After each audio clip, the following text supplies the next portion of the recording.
السلام عليكم وأسعد الله مساءكم. نشرت عشرات الصفحات الناشطة على الفيسبوك صور لأربع أشخاص كانوا موظفين في سلك الشرطة والأمن الوطني.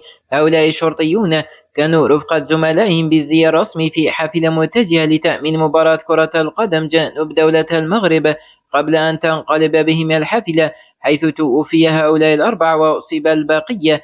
إنا لله وإنا إليه راجعون.